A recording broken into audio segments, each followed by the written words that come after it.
Hey everybody, this is Brad, and I'm with Frank, the CEO of ClickStream.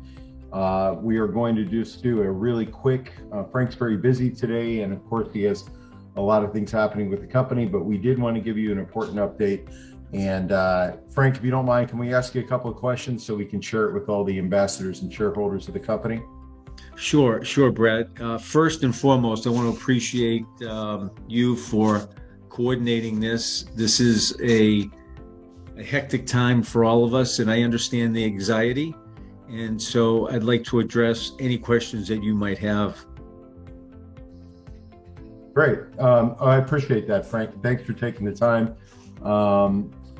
We have a lot of shareholders that wrote to us both in the Facebook, the ambassador groups, as well as Instagram.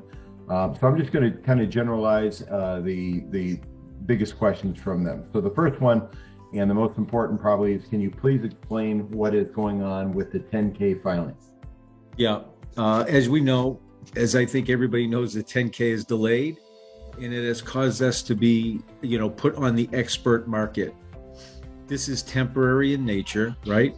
We will file our 10K and be current with the SEC and be put back to the OTC Pink fully reporting status. So, we will then file a C211 with the OTC and regain quotation status. So it's just a process. We were late. We missed our grace period, and we will file our 10K and be put back on the pinks with a fully reporting status as we previously were. The cause for this, Brad, is really twofold. It was really twofold cause.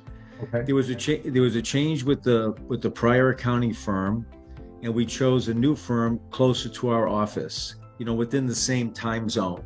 So it's very difficult being here on the East Coast and working with a West Coast entity. And so we decided to get an East Coast firm. The second piece of this is probably which caused the biggest delay, which was really unforeseen.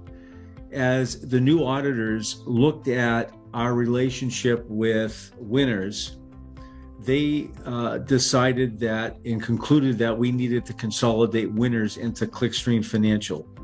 I see. So, this of course required Winners to be audited. They were not audited before, and so it required them to go through an audit. And so that caused a really an unforeseen delay. And I apologize for the delay, and we're doing our best to resolve that issue.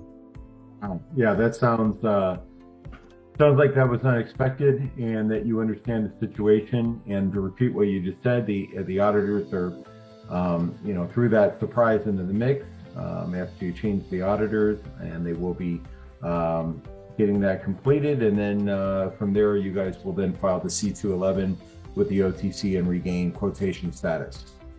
That's correct. Okay. And as you probably know, we did file with the OTC our annual report. Okay.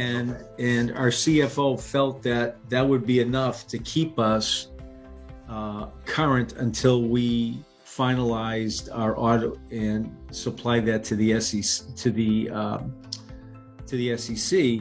Right. And unfortunately, we woke up and I think it was, Monday morning here, and we had, the expert status on. So yeah, we're working through it. I feel comfortable that it's going to be resolved very shortly, but I think it's important for that update. Right. And I think, Frank, thank you very much for that. I think sometimes shareholders get confused with what's happening with trading and what's happening with companies. And as you know, I've seen where what's happening in the stock market actually isn't reflective and accurate to what's happening with the company. I think that's the case here. For example, how is this affecting business?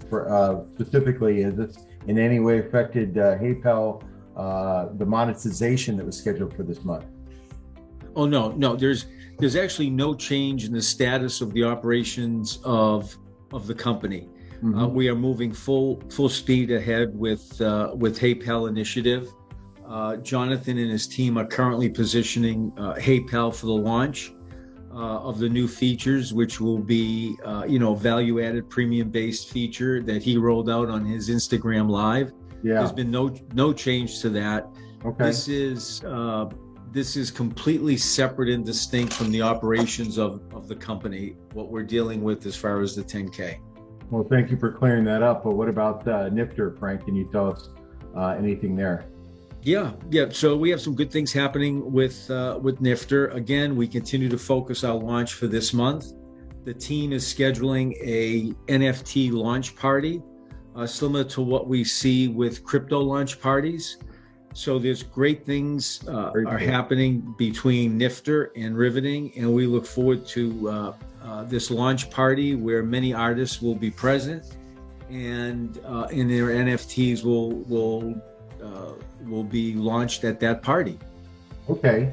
So if I'm hearing you correctly, even though there maybe hasn't been a lot of news on that, there's a lot going on behind the scenes. Artists are being signed up, and the company is growing both in HeyPal and in Nifter. Much is happening on there, and that really has not been reflected in what's happening in trading activity lately. That's correct. It's the two distinctly different, and unfortunately, the issue with the 10K has a causative effect, on the stock price and the trading, but it does not affect at all what's happening with the operations of the company. Okay, and if anybody was concerned that there's something more as far as capitalization and the company's ongoing needs, right now everything is still on course and on track from the last update.